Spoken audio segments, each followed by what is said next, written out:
This is the Pent O'Clock news for August 2013 with co-anchors Michelle Hawkins and Carl Neal. Marry me, and welcome to the Pent O'Clock news. In this edition, we'll visit pirates in Lebanon, attend the Pagan family picnic in Portland, and more. But let's get started with some international news. Police in Lancashire, England are facing outcry from the pagan community over statements made by one of their officers in the wake of a tragic incident. In late June, numerous horses in the area were slashed with knives or razor blades. During an interview with the press, an officer indicated that pagans might be responsible. On June 29th, the Lancashire Evening Post quoted an officer as saying, quote, "We have been researching the subject of pagan or satanic attacks on horses, and there have been quite a few across the country over the last few years linked to the summer solstice. Apparently it's something to do with collecting blood, but it is also very upsetting," end quote. The backlash from the comments were almost immediate as the pagan community voiced their objections to being lumped in with Satanists, although it seems just as unlikely that Satan worshippers would have committed this type of crime. The Police Pagan Association filed a complaint with the Home Office and the Association of Chief Police Officers regarding the rather ignorant comments. The Lancashire Constabulary offered an open apology for the comments and restated their commitment to, quote, "an open and inclusive culture," end quote. Well, in spite of the ignorance displayed by that officer, you have to admire the community in the UK. I really doubt that we would get an apology from most American police departments under similar circumstances. It's probably true. In happier news, according to an article published in The Wild Hunt in July, the president of Lithuania awarded the Order of the Grand Duke Gediminas to Jonas Trinkūnas. This honor was bestowed on Trinkūnas for his involvement in the underground resistance that fought against the Soviet occupation for 40 years, but also for his work preserving traditional Lithuanian religion and literature. Trinkūnas is the founder of Romuva, a reconstructed pagan religion based on indigenous beliefs and traditions that have lived on beyond the 15th century Christian conquest. Trinkūnas did his doctoral dissertation on the subject of pre-Christian Lithuanian religion in the 1960s and began making visits to the countryside to learn directly about pagan traditions that are still practiced. Despite incredible pressure from the Soviets, including interrogations by the KGB, Trinkūnas persisted. With the fall of the Soviet Union and freedom for Lithuania, Romuva has been steadily growing. As the founder of Earth Spirit Community aptly put it, quote, "This is certainly something that should make all pagans around the world very proud. Let us hope this signals a growing willingness by the Lithuanian government to grant Romuva the official status as long deserved," quote. In a similar story of government recognition of a well-known pagan, on July 18th, Professor Ronald Hutton was elected a Fellow of the British Academy, the National Academy for Humanities and Social Sciences. According to the official statement released by Bristol University, Professor Hutton is a leading authority on ancient and medieval paganism and magic and on the global context of witchcraft beliefs. He is widely considered the leading historian of the ritual year in Britain and of modern paganism. Hutton is also known to many for his landmark book, The Triumph of the Moon, which I have read. Well, in a related story, July 24th through the 28th saw the annual Druid Camp Gathering in Gloucestershire, England. Ronald Hutton was one of the guests at the event, which is touted as the largest gathering of Druids in England. According to the camp's press release, quote, "The Druid Camp offers an opportunity for those with an interest in the spiritual heritage of our lands to come together to share knowledge, enjoy community, and celebrate with like-minded folk." The gathering offered workshops, lectures, and music throughout the 5-day event. Sounds fun. Archaeologists in Bulgaria have reported new findings from a dig in the central part of that European nation. The announcement was made on July 22nd that a large Thracian temple and sanctuary of Zeus and Hera has been excavated. The site is believed to date to the early Iron Age, at least 2,600 years ago, and the sanctuary was likely destroyed about 1,000 years later to enable Christians to build a small church nearby. Discoveries at the site have included coins from the reigns of Philip II, Alexander the Great, as well as the late Roman Republic, along with thousands of fragments of ceramic vessels used to make offerings to Zeus and Hera. really can't wait to see what else they find there. Yeah, me too. That sounds really fascinating. So finally, in international news, according to the BBC, another group of archaeologists have discovered the oldest known calendar on Earth. The series of 12 pits unearthed near Craith's Castle in Scotland mimic the phases of the moon and track the lunar months. It is thousands of years older than the next oldest known calendar and definitely shows that the barbarian peoples of the British Isles handed down very sophisticated knowledge long before Christian civilization destroyed their indigenous religions. The oldest known calendar tracked lunar months and phases, so that's really got to be pleasing to a lot of the pagan community. In domestic news, in May of this year, the U.S. Department of Veteran Affairs approved the use of Thor's hammer on the headstones of fallen heathen service members. After 6 years of working to accomplish this, the heathen community quietly celebrated this victory. Interestingly, the department's decision lacked any kind of official announcement or statement. The symbol was quietly added to the approved list without even a simple press release. Fortunately, the heathen community and the pagan press have been covering this significant victory for our heathen brothers and sisters. VA rules require that before any emblem can be added to the approved list, there must be a formal request to have the symbol used on a headstone. At the request of his family, the last name and the burial location of the first heathen to have Thor's hammer on his headstone has been kept private. However, the Pent O'Clock News wants to salute this Marine Corps sergeant, whose first name is Shane, and who is a practicing Odinist. We salute him for the honor he has brought to all heathens and for his ultimate sacrifice for the protection of us all. Absolutely.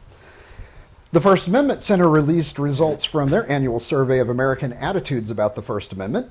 They've been tracking the changes in survey results since they began in 1997. Over 1,000 Americans were surveyed, and the data has a margin of error of plus or minus 3.2%. As in years past, a majority of people, 51%, believe that the U.S. Constitution established America as a Christian nation. 65% of Americans agree that the freedom to worship as one chooses applies to all religious groups, regardless of how extreme their views. There was also an uptick in the number of people who believe that the news media needs to act as a government watchdog, with 80% agreeing with that in this year's survey. Now, that's clearly important for the pagan media, given how small the media pool is. And in California, the prison ministries have won a small victory with proposed rule changes to the rules governing inmates' rights to own certain religious items. Called the Religious Items Matrix, the state has created a list of approved items. In the past, the rules varied from one institution to the next, so it was common for an inmate to transfer from one facility to another and have to discard their religious items. But under the new statewide plan, that problem would end. However, the list was maintained by a board that was not friendly to pagan beliefs. Any new items added to the list had to be approved by that board. After a period of public comment, the state has significantly modified these new rules. Although the period for public comment gave them very little time, the Pagan Alliance and the House of Danu Chaplaincy Program held an emergency conclave in Oakland on May the 5th with a May 7th deadline. With just a single week's notice and a meeting held on Beltane weekend, 17 traditions were represented at the conclave, which is just amazing. The group drafted joint submissions of feedback about the proposed rule changes and submitted them before the deadline. The result is a much more open process that allows pagans behind bars to more easily request materials specific to their practices. The rules were also clarified to explain that the list only applied to individual prisoners and not to established groups. Group property was subject to a different review process, and it's not included on the matrix. The Pagan Prison Ministry still have some more concerns, and they're remaining vigilant as different aspects of the new rules are gradually phased in. The Pent O'Clock News will continue to follow this story as it develops in California. It's great to see so many people helping others who are often overlooked. I agree, Michelle. Now, I did want to let everyone know that the Pagan Prison Ministry here in Oregon does need some help. There's been so much interest in this program that there's a facility in Umatilla that has now asked for help in establishing a circle, and they're in great need of volunteers. So if you live within a reasonable travel distance and you're interested in learning more, please contact Ellen at Metamorphosis at 541-844-2339. Now, this is an urgent need, so please call if you might be able to volunteer. Who knows, this might be what you were searching for. Finally, how'd you spend your July 17th? Some people in America and beyond celebrated Swastika Rehabilitation Day. Sound surprising? It's not when you consider that this powerful symbol has been incorporated into religions all over the world. It can be found incorporated into many American landmarks, like the San Francisco Mint. and it often represents peace and good fortune. It wasn't until the Nazi Party co-opted the symbol in the 1930s that it gained its negative reputation. The concept of this day is to reclaim this positive symbol of peace from the evil heritage that was attached to it by the extremists of the National Socialist Party. This sacred symbol is being freed from its Nazi association through continuing efforts of groups like the Pro-Swastika Alliance. It's nice to see so much diverse energy working to reclaim one of our important symbols from such terrible connection to the past. Now, turning to the local news, Lebanon was invaded by more than 1,000 pirates in July as the 13th annual Sea Dog Nights and Gypsy Carnival descended on the tiny Oregon town. Although not purely a pagan event, it's very pagan friendly and is well represented by members of the pagan community from around the country. At the risk of being held for ransom, our own Carl Neal was piped aboard for a tour of this huge event. I'm here this afternoon to visit Sea Dog Nights and the Gypsy Carnival.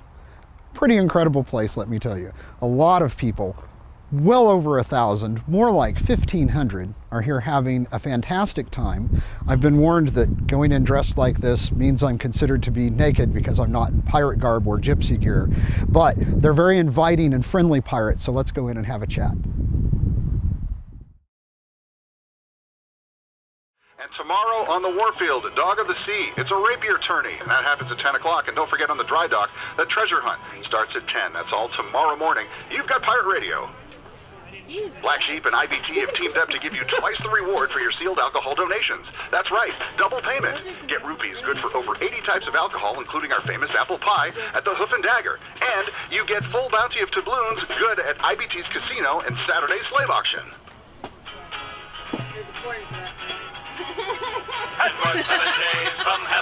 It also tends to give people more of an ability to make believe beyond their barriers. See, this is a getaway. This is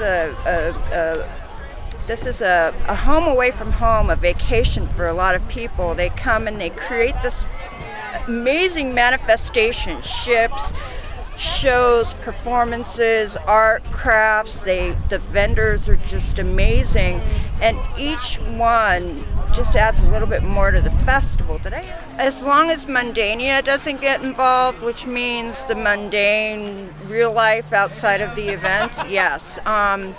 It seems to me when mundania gets involved and they kind of show up in street clothes, they're considered nude. And I'm looking at you up and down because you're nude right now. The camaraderie of the staff has been amazing. We've been through so much together, and we've had some great events. We've had some not so great events, but we never turn our backs on each other. So that's been the thing that's to me been the most amazing thing, and it is by far more taxing, more work, more preparation, more heart, sweat, love, blood, you name it. It's just more of everything. So it's a labor of love. Beyond a shadow of a doubt, yes. The thing is having pirates, and not having the people who put on a tricorn and sit under a Coleman tent. Having real pirates that make you feel like when you're walking along this gangplank here, that when you sit down, you feel like you're in a real pirate place. You're immersed into an experience. This is the vacation for the people who normally do pirate stuff. We're normally used to Disney hats and T-shirts and hey, take a picture with my kid. The break from that is Sea Dogs. It's when the pirates can just be pirates with one another and don't have to pander to tourists. It is the Burning Man for pirates is basically what Sea Dogs is. Exactly, yeah, and here we can beat them, if that happens. Fantastic. Well, anything else you want to say to the world?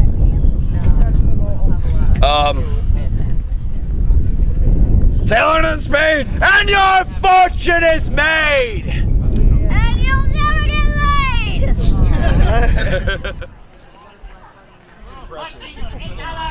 The craftsmanship on these vessels is just amazing. You can see this one's actually mounted on a trailer so that it can be hauled around. So this is called the monkey very barrel? tall.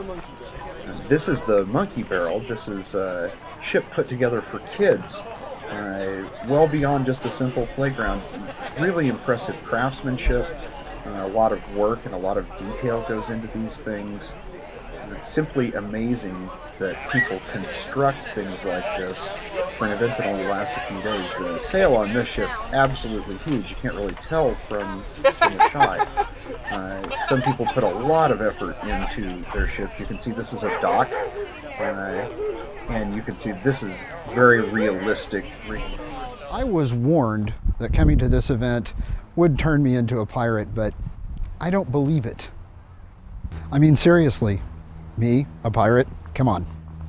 Reporting for the Pent O'Clock News, I'm First Mate Carl Neal. So, were the pirates a bunch of friendly people, or were you keel-hauled? Well, you know, they were a high-spirited bunch of sea dogs, that's for sure, but they welcomed me along in spite of my being naked by their standards. I hope we get invited back next year. Maybe we could do a broadcast from one of their ships. That'd be awesome. Yeah. In other local news, the Heart of Willamette Pagans are holding a garage sale Saturday, August 24th and Sunday the 25th to raise money for their second annual Pagan Pride Day. So if you're in the Salem area, stop by and help support a very important community event. You can learn more details at the HALP website or on their Facebook page. July 21st saw another wonderful gathering in Portland. The 9 Houses of Gaia sponsored the annual Pagan Family Picnic, and the Pent O'Clock News was there.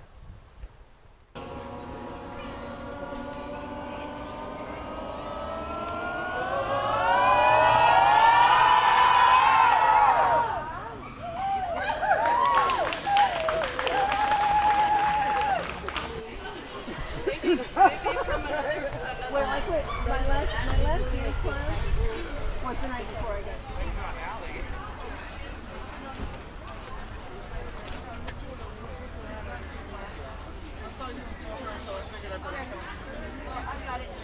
That was pretty primitive. Just be careful who you mess with. I don't know the other. Family. You know, I want to expose myself and my family and that family to me, and just break down any barriers that we have, and having a good time and celebrating in the moment is one of the best ways to do that. The reason we like old things and we have reverence for old things is because of the history that they embody and the past that they had. So we're creating memories all the time. Because it's a family picnic. Like I said, this is what's here, regardless of what I'm doing at any point in time. And I tend to think about the community every year. I don't always make it here, but I always know that it's here should I decide to do that. We just need to keep on moving in a forward direction, so to speak. I know that's a subjective term, but you know, if we just keep moving towards the goal of making the world a unified place and help to break down the barriers between people. But I hope that there comes a time when there's a bit more spiritual, religious tolerance amongst people, because I have that for all other people's practices and traditions. Yeah, I hope the day comes where people can wear their cloaks out in public and wear their pentagrams and not have to be bothered. You know, have other people be scared of that. You know, I just felt like coming out and seeing some people and sharing food and having a good time, and yeah, I just felt like coming out and connecting and seeing if there was anyone I knew here. And I was the May Queen at the Beltane not last Beltane, but the Beltane before, so I wanted to connect with some folks on that.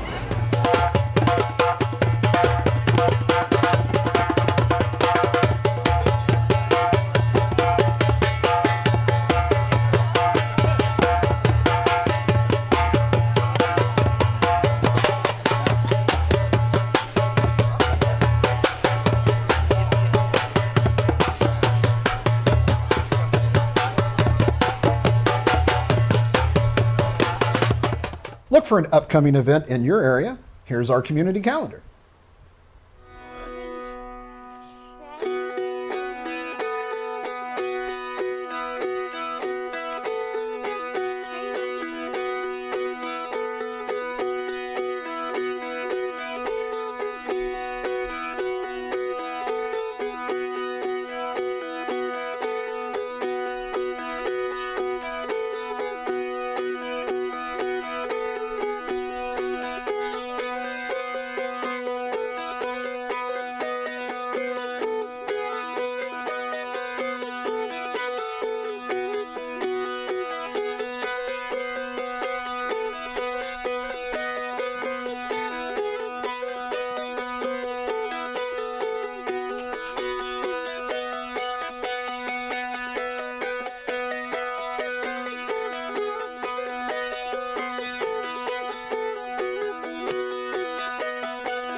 Pent O'Clock News roamed all over Western Oregon this month and finally landed in Eugene for one of the largest gatherings of fairy kind in the country.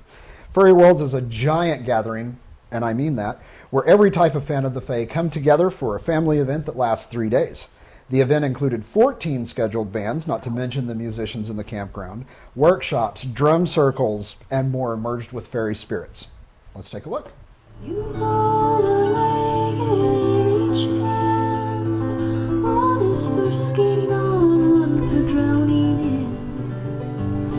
There's rose and wings in your bed as you sleep, outlined in white ghosts, like your soul been rolling in the sheet, or have been wrapped up in birch bark.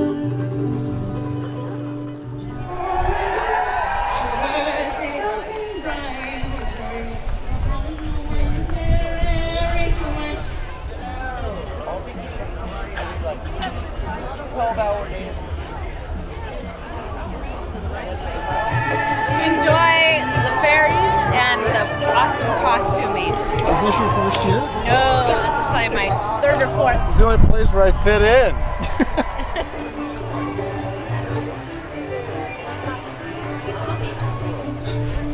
Well, we're Living Fae, and it's our first time here, but we wanted to come where all the fairies are. It's a really nice atmosphere for children, which is great, family vibe, which is good.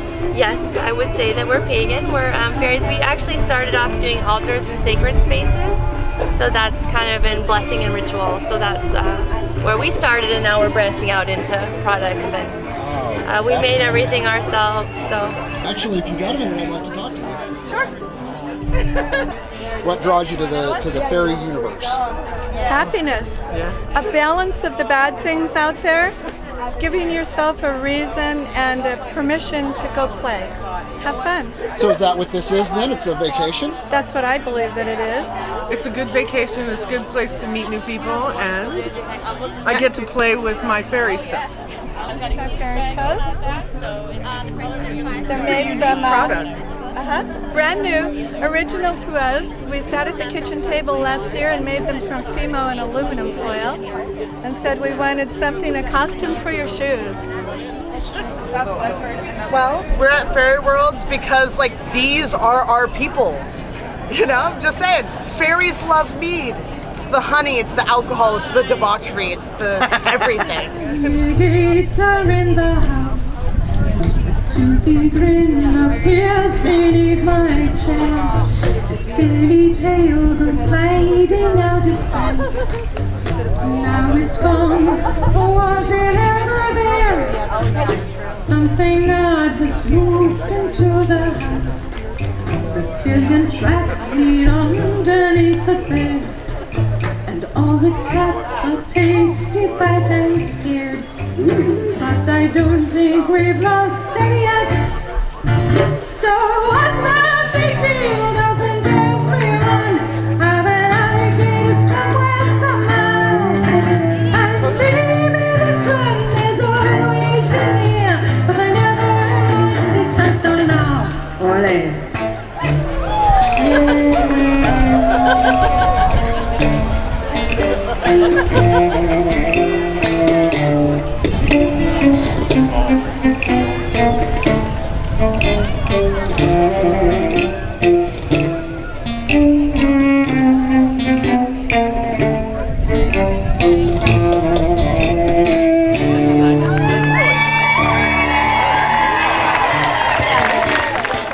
We want to thank the organizers of Sea Dog Nights, the Pagan Family Picnic, and Fairy Worlds for allowing our cameras to visit these events. Absolutely. It's wonderful that they let us in. Now, finally for this episode, how about a little entertainment news? Fans of the film The Wicker Man will be excited to know that an unknown print of the long-lost full-length version of the film is now being restored. It will be released on Blu-ray once it's restored, and it's even planned for a short run in the theaters this autumn. The original 1973 film features such oddities as a celibate police officer and a singing Christopher Lee, and it's developed a loyal following, including within the pagan community. It's not universally loved within the community, but fans of the film should rejoice that after decades, a quality version of the director's cut will be available. Unfortunately, it won't include any of the footage that was lost when the original negatives were destroyed. That's it for the Pent O'Clock News this month. Thank you so much for watching. Absolutely. My thanks to everyone as well. I asked last month for feedback to know if this show was something that the community would find valuable and desirable. So I want to thank everybody who took the time to comment on YouTube or to send us an email. Your feedback was very, very supportive, and we hope to continue to bring you pagan news for months to come. If you're interested in being a guest reporter on the Pent O'Clock News, send us an email or just come and say hello the next time you see us at an event with a camera. We can set you up as a reporter right there on the spot. And if you have an event planned, we hope that you'll invite us out to record it and share it with the rest of the community. Have a wonderful August. We'll see you in September. Blessed be.